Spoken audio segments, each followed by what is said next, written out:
The views expressed are solely those of the speaker and not necessarily those of Paltalk.com, AVM Software, or its advertisers.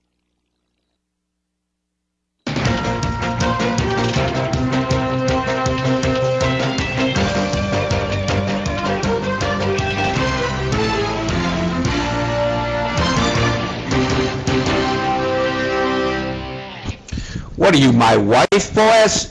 You know what he's telling me in the private message? Just don't shout. Oh, News Talk is online. News Talk Online is a production. Still too loud? He just told me to turn it up.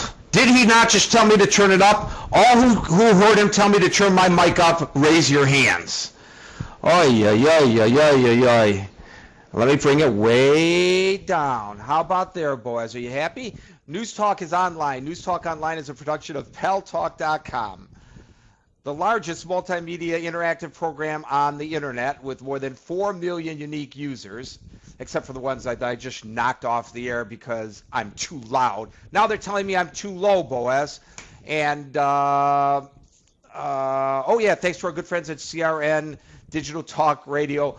We're syndicated across the United States to 12 million additional households. I am your host, Gary Baumgarten. I know Boaz is ready to shoot himself because he's got to record all this, and in the end, when he posts this on the internet, it's got to be perfect. And oh yeah, and what else? Oh yeah, also don't forget to check out my blog, GaryBaumgarten.com, where you can post your comments whether you agree with yours truly or not. Welcome to the show, everybody. Well, as you know, a couple days ago, they arrested 4 knuckleheads here in New York who had planned to attack 2 synagogues in the Bronx. Then they were going to go up to upstate New York to the Stewart Air National Guard base and use Stinger missiles that they bought from undercover agents posing as militants. And they were going to shoot down the Air National Guard aircraft as they took off or landed from Stewart Air National Guard base. And what's very interesting about this story, and great job by the FBI in grabbing these guys, but what's really interesting about this story is they were recruited in prison. In fact, one of the guys went to a local mosque, and the imam has given interviews ever since to say this guy had a very, very distorted view of Islam. And we try to straighten that out. Well, the issue is not Islam, of course, but the issue is people who are recruiting others in prison and trying to turn them into militants. And I don't know how serious a problem this really is, but at least in this case we know it's serious because these 4 guys are products of all that. Well, joining us to help put all of that in perspective is Fordham Law Professor John Pfaff, P-A-F-F-A-F-F, Pfaff, or you could say Pfaff, he says, if you have trouble putting the P and the F together. He's an expert in prison sentencing and guidelines. John, welcome to News Talk Online on Paltalk.com. Thank you so much. Now, how do you hear, John? How am I coming through to you? Because that's all that matters. Sounds fine. Yeah, sounds great.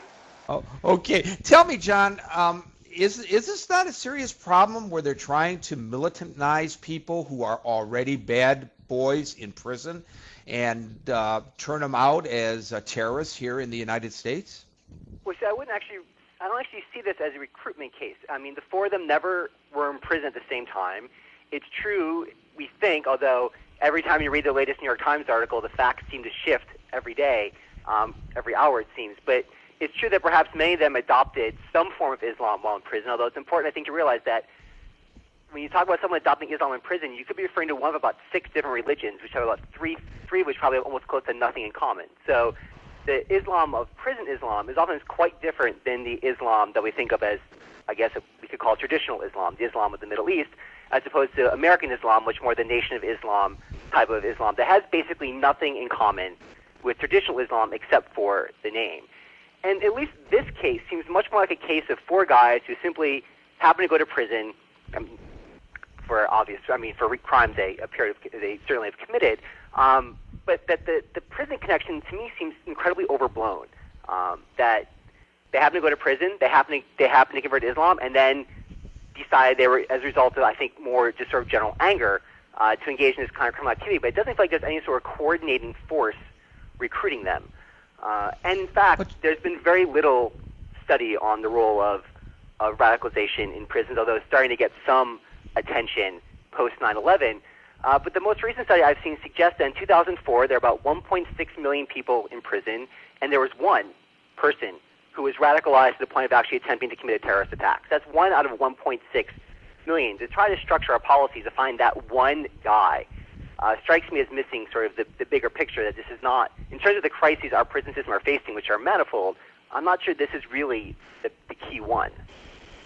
But John, they didn't just come out disenfranchised, looking to rip and run on the streets of the Bronx and grab little old ladies' purses or rob bodegas. They specifically targeted, allegedly, 2 synagogues in the Bronx and the Air National Guard.